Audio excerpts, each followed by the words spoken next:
लोगों को ये भ्रम रहता है कि विनय दुबे करता क्या है। मैं आपको बताना चाहता हूँ, मेरा ई कॉमर्स की साइट्स हैं, जो आज भारत के टॉप ई कॉमर्स कंपनीज़ हैं वो मेरे क्लाइंट्स हैं। उनको मैं टेक्निकल सपोर्ट बैकएंड से करता हूँ, जिसकी वजह से मुझे रेवेन्यू जनरेट होती है। मैं लग्जरी ट्रैवल करता हूँ, होटल्स में रहता हूँ, और उसी पैसों में से जो मज़दूर या जो ज़रूरतमंद है उसको मदद करता हूँ। आज तक 12 साल से कम बच्चों का, एज से कम बच्चों का मुंबई में फ्री हार्ट ऑपरेशन में कराता हूँ। सबसे पहली बात, मैं किसी पार्टी से ना मैं पसंद करता हूँ, ना मुझे उनकी विचारधारा सही लगती है। भारत में ऐसी कोई पार्टी मुझे नहीं दिखती है कि कोई किया हो, और डरता तो मैं किसी के बाप से नहीं हूँ, क्योंकि जो सत्ता में रहेगा उससे सवाल पूछूंगा। सवाल हमेशा सत्ता से पूछा जाता है, चाहे वो महाराष्ट्र की सरकार हो चाहे दिल्ली की केंद्र सरकार हो। जो गलत करेगा सवाल पूछूंगा। नमस्कार, मैं आशुतोष श्रीवास्तव। मुंबई के बांद्रा टर्मिनल में भीड़ का जमावड़ा लग गया था, और उस भीड़ को इकट्ठा करने के लिए विनय दुबे को जेल हुई थी। वही विनय दुबे आज फिर चर्चा में है। डॉक्टर कफील, जिनकी रिहाई के लिए विनय दुबे ने सोशल मीडिया पे 1 करोड़ रुपए की फीस देने के लिए कहा है। तो चलिए आइए विनय दुबे जी से मिलते हैं इसी सिलसिले में। मुझे लगता है कि अभी तक जिस तरह से सोशल मीडिया पे लोग आगे आ रहे हैं, लेकिन समय है ज़मीनी स्तर पे भी आने का। जिस तरह से आप लोग पूरी रात ट्रैवल करके यहाँ तक आए हैं, मैं मुंबई से आया हूँ, लेकिन और कोई ऐसी चीज़ें यहाँ पे एक्टिविटी दिख नहीं रही है। तो मैं लोगों से कहना चाहूँगा, जितना आप सोशल मीडिया पे भी एक्टिव हैं, अगर आप लोगों से प्रेरणा ले, आप लोगों का क्या जाता है इसमें। आपको न्यूज़ तो ऑनलाइन भी मिल जाती है, आप मुझसे वीडियो माइट लगा लेते, लेकिन आप यहाँ पे आए, यहाँ पे सारी चीज़ों को देखिए। इसके लिए मैं आप लोगों का सलाम करता हूँ कि आप लोग एटलीस्ट इतनी गंभीरता से, आपके अंदर अभी भी मानवीय संवेदनाएं उतनी उच्च लेवल पे हैं कि आप लोग इतनी रात भर परेशान होकर यहाँ तक आए हैं। उस व्यक्ति के लिए जो आपका कुछ लगता नहीं है, एक इंसानियत है आपके अंदर, उसको मैं सलाम करता हूँ और बहुत बहुत शुक्रिया करता हूँ कि आप लोग इतने दूर तक आए हैं। इस केस में आप लोगों का आना ही केस को मजबूती देगा। विनय दुबे जी, आपसे पहला सवाल ये है कि डॉक्टर कफील के मुद्दे पे आप इतना दिलचस्पी क्यों दिखा रहे हैं? देखिए, उनका एक जो मामला है, एक तो पहली बात वो बेगुनाह है, पूरे देश में उनके लिए एक लहर है, एक बोलते सहानुभूति है। दूसरा, मेरा एक पर्सनल उसमें इंटरेस्ट इसके लिए है क्योंकि मेरी भी एक 1.5 साल की बेटी है। जब भी पुलिस वगैरह वाले घर पे आते हैं तो वो सहम जाती है। अभी रिसेंटली एक घटना हुई थी जिसमें वो मेरा पैर पकड़ के वो मुझे छोड़ नहीं रही थी, जबकि कुछ डॉक्यूमेंटेशन के लिए वो पुलिस वाले घर पे आए थे। तो मुझे लगा एक 1.5 साल की बच्ची इतना इमोशनली अगर पिताजी के साथ अपनी अटैच होती है, तो बेचारी डॉक्टर काफिल खान की बेटी जो है उसका क्या हालत होता होगा कि उनके पिताजी रहते हुए भी वो मिल नहीं पा रही है। तो एक वो मेरे अंदर का जो एक पिता है जो अपने बच्चे के लिए तड़प रहा था, जिस तरह से मैं भी जेल में था, वो फील कर सकता हूँ। तो वो कहीं ना कहीं मुझे लगा कि नहीं, एक आदमी बेगुनाह है, बिना कुछ किए जेल में है, तो उसके लिए आवाज़ उठानी चाहिए। और जिस दिन वो अपने बच्ची को गले लगा लेगा, मैं समझूंगा मेरी मेहनत सफल। आपने 1 करोड़ रुपए फीस देने के लिए कहा, आपको क्या लगता है डॉक्टर कफील की रिहाई जो रुकी हुई है, क्या पैसे के कारण रुकी हुई है? नहीं, देखिए, मेरा एक पर्सनल इंटरेस्ट था इसको लेके कि शायद अगर कोई बड़े एडवोकेट अगर इसमें इंटरेस्ट लेता हो और उसको ये लगता होगा कि उसकी फ़ीस नहीं मिल पाएगी, क्योंकि जब तक बड़े चेहरे इसमें इन्वॉल्व नहीं होंगे तब तक शायद केस इस तरह से उठ नहीं पाएगा कि न्यायालय को इतना समझना पड़े। क्योंकि देश की जनता लगातार सोशल मीडिया पे ट्रेंड कर रही है, उसके बावजूद भी कोई असर जो है वो ग्राउंड लेवल पे नहीं दिख रहा है। तो मुझे शायद एक उम्मीद थी कि अगर कोई बड़ा एडवोकेट या चेहरा इसमें आता है तो शायद उसका फ़ायदा उसको मिले। और मैं जानता हूँ NSA जैसे, रासुका जैसे केस में जो फीस होती है बहुत हैवी होती है, एक आम इंसान उसको बेयर नहीं कर पाता अगर एक अच्छा एडवोकेट उसके पास हो। क्योंकि मैं भी बहुत सारे केसेस में हूँ, मुझे पता है कोर्ट कचहरी का मामला क्या होता है, जमानतें और सारी चीज़ें किस तरह से की जाती हैं। तो एक मुझे उम्मीद थी कि शायद इसकी वजह से कोई चेहरे उनकी फ़ीस की जो एक क्वेश्चन था वो ख़त्म कर दिया मैंने कि भाई आप बिंदास रहो, आपकी जो भी फ़ीस होगी मैं पे करूँगा, लेकिन आप आगे आओ, इसमें आप मदद करो। एक बेगुनाह इंसान जेल में, उसको बाहर निकालो। आपने ये क्राउड फंडिंग जो की है, उसको आपने परमिशन लिया था उनकी फैमिली से, उनकी वाइफ से? क्योंकि आपके ऊपर काफ़ी आवाज़ उठ रही थी सोशल मीडिया पे, जो आपके फॉलोअर्स हैं वो तो क्वेश्चन उठा रहे थे कि आप तो वैसे ही बाकी लोगों की तरह इससे अपना खर्चा चलाएंगे और आप इस पैसे को खा जाएंगे। तो इसके बारे में आपने कमेंट भी किया था कल फेसबुक लाइव करके एयरपोर्ट से डायरेक्ट, जब आपने बताया था कि मैं यूपी के टूर पे जा रहा हूँ। तो आपने कहा था एक कम्युनिटी को टारगेट करते हुए डायरेक्ट आपने कहा था मुस्लिम कम्युनिटी के कुछ लोग ऐसे हैं जो ऐसा करते हैं और वो उनसे क्वेश्चन पूछते हैं, बट PM एयरपोर्ट के ऊपर क्वेश्चन नहीं पूछते हैं। तो आपने ऐसा केवल मुस्लिम कम्युनिटी के ऊपर क्यों कहा? देखिए, कैसा है, मैंने जब काफिल खान जी के लिए जब 1 करोड़ रुपए की बात कही थी तो उसमें मैंने कहीं पे भी ये मेंशन नहीं किया था कि आप मुझे पैसे दो।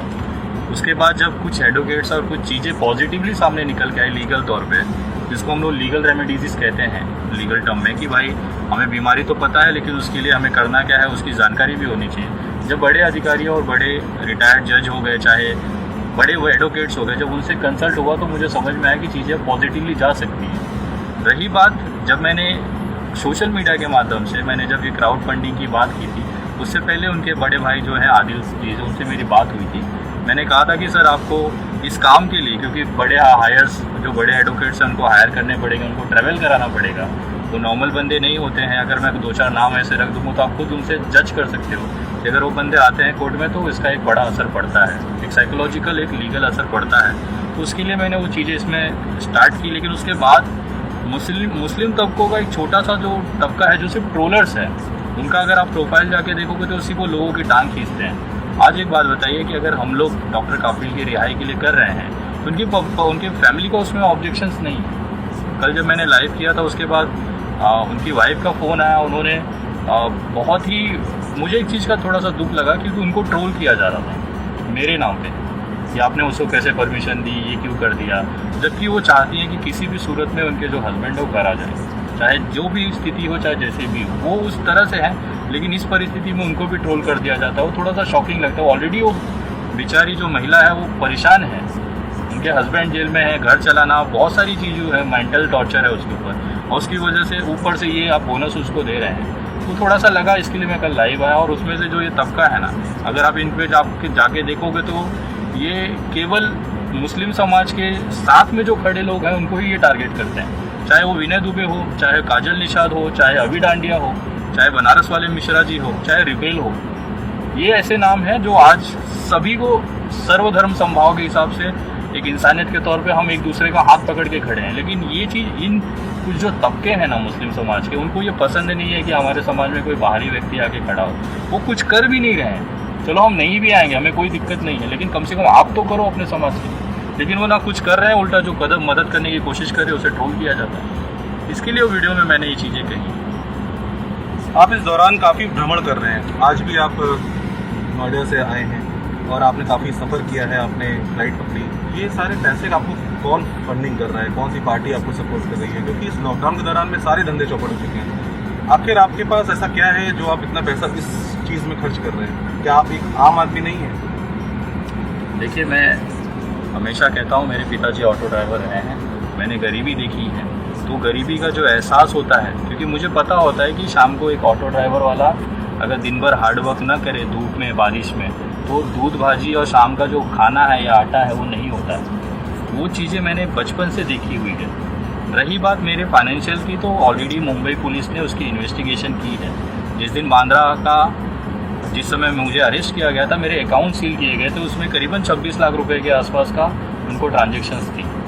मेरा बिजनेस चलता है, मैं अपने हिसाब से ई-कॉमर्स साइट्स पे मैं अपनी कामें करता हूँ, टेक्निकल सपोर्ट देता हूँ, जिसके बदले में मुझे पैसे मिलते हैं, वो मेरी रेवेन्यू है, मेरी इनकम है। उसका कुछ हिस्सा मैं सोशल वर्क में करता हूँ। मैंने चाहे जिस तरह से भी किया हो, इसमें लोगों को ये भ्रम रहता है कि विनय दुबे करता क्या है। मैं आपको बताना चाहता हूँ, मेरा ई-कॉमर्स की साइट्स हैं, जो आज भारत के टॉप ई-कॉमर्स कंपनीज़ हैं, वो मेरे क्लाइंट्स हैं। उनको मैं टेक्निकल सपोर्ट बैकएंड से करता हूँ, जिसकी वजह से मुझे रेवेन्यू जनरेट होती है। मैं लग्जरी ट्रैवल करता हूँ, होटल्स में रहता हूँ, और उसी पैसों में से जो मजदूर या जो ज़रूरतमंद है उसको मदद करता हूँ। आज तक 12 साल से कम बच्चों का, एज से कम बच्चों का मुंबई में फ्री हार्ट ऑपरेशन में कराता हूँ, वो भी मुंबई के बड़े अस्पताल में जो 7 स्टार हॉस्पिटल होता है। तो कुछ उसमें चैरिटी होती है, कुछ अपनी तरफ से कंट्रीब्यूशन होता है, कुछ उसमें सरकारी मदद होती है। तो वो चीज़ें मैं कर जाता हूँ। रही बात ट्रैवल, ये सब आज के टाइम में मिनिमम है, आप नॉर्मल बंदा भी इस तरह का ट्रैवल कर सकते हैं, इसमें कोई बड़ी बात नहीं। लेकिन मैं सक्षम हूँ चीज़ों को, मुझे सिर्फ रात में मुझे काम करना होता है, रात को 11 से सुबह 3 तक, वो भी ऑनलाइन सारी चीज़ें होती हैं। इंटरनेशनल है, डॉलर वैल्यू फ्लैक्चुएट होता है, उसके हिसाब से मेरी अर्निंग कम ज़्यादा होती रहती है, लेकिन होती है, और उसी में से कुछ हिस्सा इस तरह का मैं इस्तेमाल करता हूँ। आप जो सोशल मीडिया पे वीडियो डालते हैं उसमें केवल एक पार्टी को ही टारगेट करते हैं, वो है बीजेपी। आपको क्या ऐसा नहीं लगता कि महाराष्ट्र में आप रहते हैं, महाराष्ट्र की जो पार्टी है जो सरकार में है, क्या वो उसमें कोई कमी नहीं है, उसमें आपको कोई कमी दिखती नहीं है? साथ ही साथ आप कभी भी किसी और पार्टी, किसी और राज्य की पार्टी को पसंद करते हैं, उनके किसी काम को पसंद करते हो, वो ज़रूर बताइए। सबसे पहली बात, मैं किसी पार्टी से ना मैं पसंद करता हूँ, ना मुझे उनकी विचारधारा सही लगती है। भारत में ऐसी कोई पार्टी मुझे नहीं दिखती है कि कोई किया हो। मैं खुद नोटा पे बटन का दबा के वोटिंग करता हूँ, तो नन ऑफ द अबव मेरा ऑप्शन क्लियर होता है। दूसरा ये कि सिर्फ बीजेपी ही क्यों, ऐसा लोग बहुत सारे लोग पूछते हैं, लेकिन मैं आपको बताना चाहूँगा कि जब मैंने मजदूरों का आंदोलन किया था, मजदूरों की आवाज़ उठाई थी, महाराष्ट्र में बीजेपी की सरकार नहीं थी, वहाँ पे शिवसेना, कांग्रेस और राष्ट्रवादी की सरकार थी। और मुझे जिस सरकार ने अरेस्ट करके जेल में डाला था वो महाराष्ट्र की सरकार थी, क्योंकि महाराष्ट्र के मजदूरों के लिए मैंने आवाज़ उठाया था। अब मैंने दिल्ली की तो बात ही नहीं की कि दिल्ली के भी मजदूर हैं, वहाँ पे क्यों हो रहा है, यहाँ के क्यों मजदूर हो रहा है। मैंने महाराष्ट्र में रहता हूँ, जहाँ आप कहते हैं कि वहाँ पे मैं रहता हूँ, वहाँ पे शायद आपको लगता हो कि मैं सरकार से डरता हूँ, ऐसा नहीं है। मैंने उनके खिलाफ जाके मजदूरों के आंदोलन किए, वहाँ पे धमकियाँ दी। मेरी आप वीडियोस देख सकते हैं, मैं खुले तौर पे जिस तरह से मैं अपनी बात रखता हूँ किसी भी सरकार को पसंद नहीं आई। तो ऐसा नहीं है, महाराष्ट्र में बीजेपी थी नहीं, लेकिन फिर भी मैंने आंदोलन किए।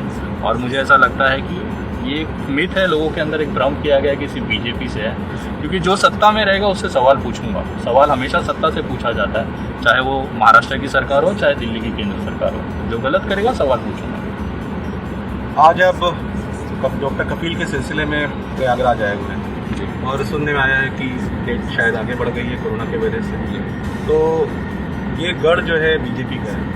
आपको डर नहीं लगता?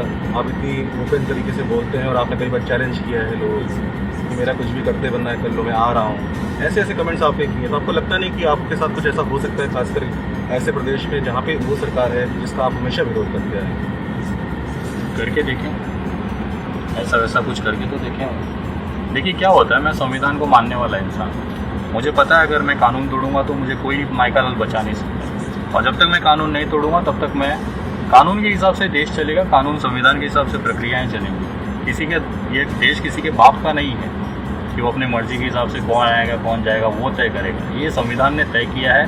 भारत का एक स्वतंत्र नागरिक हूँ, कहीं भी आ सकता हूँ, कहीं भी जा सकता हूँ, मेरा जन्मसिद्ध अधिकार है। और किसी का बाप में अगर दम है तो ये अधिकार मेरे से छीन के दिखाए। यह अधिकार मुझे बाबा साहब आम्बेडकर के द्वारा बनाए हुए संविधान ने दिया और उसका चीज़ का मैं पूरा उपयोग करता हूँ। इसके लिए खुले तौर पे मैं धमकी देता हूँ। अगर आपको मेरे से आपत्ति है, मेरा बिगाड़ के दिखा दो, क्योंकि वो जो आप बोलते हैं ना, जिस बेखौफ से या बेबाकी से आप करते हो, तो उसका जो मुझे ताकत मिलता है वो मेरे संविधान से मिलता है, जो मेरी कानूनी प्रक्रियाएँ हैं उससे मिलती है। मैं नियम तोड़ूंगा, मेरी गिरफ्तारी होगी, सारी चीज़ें होंगी। अगर मैं नियम नहीं तोड़ रहा हूँ तो मैं पूरे भारत में कहीं भी जा सकता हूँ। और डरता तो मैं किसी के बाप से नहीं हूँ, क्योंकि मैं संविधान वाला व्यक्ति हूँ। चलिए, धन्यवाद विनय जी, आपने अपना अमूल्य समय दिया हमें। और ये थे विनय दुबे जी, जिन्होंने अपने सारे सवालों के जवाब बड़े ही बिंदास तरीके से दिए। इसी के साथ हम विदा लेना चाहते हैं।